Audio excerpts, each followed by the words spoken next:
Today on Randy Reviews It, we find out if plus size is more fun. The Smith & Wesson Shield Plus M&P 2.0.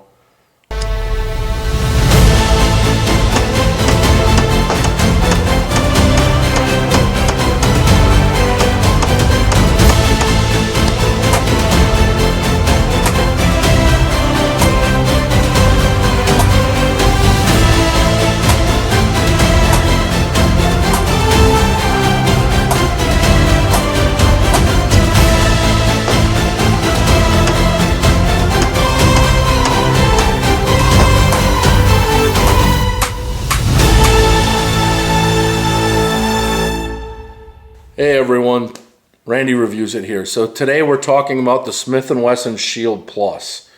And just to kind of show you that extra grip area, this is what it looks like without the mag. That's what it looks like with the mag. So what is the Shield Plus? So the Shield Plus takes on the original Shield intentions, where it's a smaller, slimmer gun. But the Shield Plus adds kind of that stack and a half method to things, like how we're seeing the 365s and the Hellcats. Stuff a few more rounds in to make the gun have a higher capacity but still keeping it slim. So the Shield Plus, these mags hold 13 rounds, which is really good. It's about the same amount of rounds, I think it's the exact same as the CR920 with the longer mags. But this grip for me is a little bit longer than the CR920. It's not perfect, but it's close. And let's get into the pros and cons of this gun. We'll talk about how it's shot, and then we'll find out if I recommend it. All right, so the pros of this gun. First thing, capacity. So it has a lot more capacity than the regular Shield. The next thing, it's got that flat trigger that they started putting in the M&Ps. It's a really, really nice trigger pull. So just to show you, it just breaks. It's a lot better. I would say this is better than the Shadow systems as well. It's not as good as the PDPs or anything like that, or the VP9s or the HKs, but it's still better than the Glocks. It's still better than the Shadow systems. It's a really good trigger pull on this. With the Shield Plus 2, you're getting better sights than the M&P Compact I just reviewed as well. So you're getting bright orange sights with a blacked out but night sight rear. So there's tritium in there during the day. It's not really visible, but at night you get that tritium in all the sights. So these are really nice sights on here.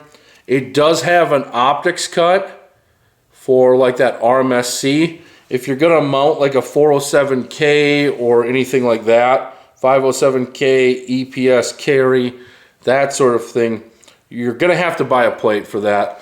Smith & Wesson's plates are notoriously bad. I wouldn't recommend C&H Precision either, so you're going to have to look on that aftermarket area. Cons with this, other than the optic plate, I probably jumped into that a little too soon. But the cons with this, just like the CR920, to get that full grip, I'm hooked on that mag well, and it's not coming out when I hit that eject button. My hand's there, it's bumping against my meat. It's not coming out. The other con is this is one of the only guns that doesn't have an accessory rail. So if you're one of those people that's stuck on, I absolutely need a light on my carry gun, this is not for you. If you're not hung up on that, then you're doing all right. So, it was kind of like a Smith & Wesson has been having a deal where it's like the, what do you call it? The Springfield has the step up or whatever it is, where you get a bunch of mags, the loadout.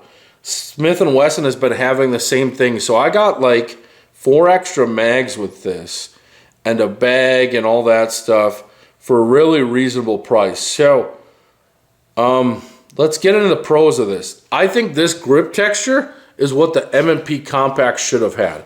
This is a really good grip texture. Like the way the plastic or the polymer feels itself is really good. Like even on this front where there is no texture, it's kind of got like a dry sandpaper feeling. and it's really nice, and it gives you a good purchase on things. This does have more recoil than the M&P Compact, and it's around the same length grip. So here's the recoil of the Shield Plus, and then here's the recoil of the M&P Compact 2.0. So you can see there's a little difference there. But I think for the slimness of this, and like if you're trying to carry a little bit like smaller gun, this probably works better for you.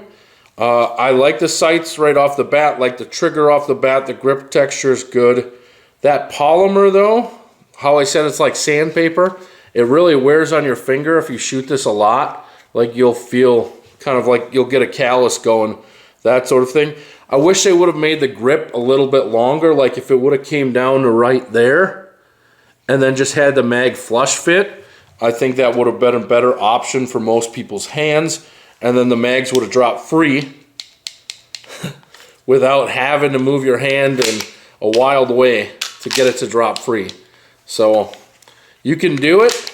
You can do it a little easier than the CR920. You can get these mags to drop free.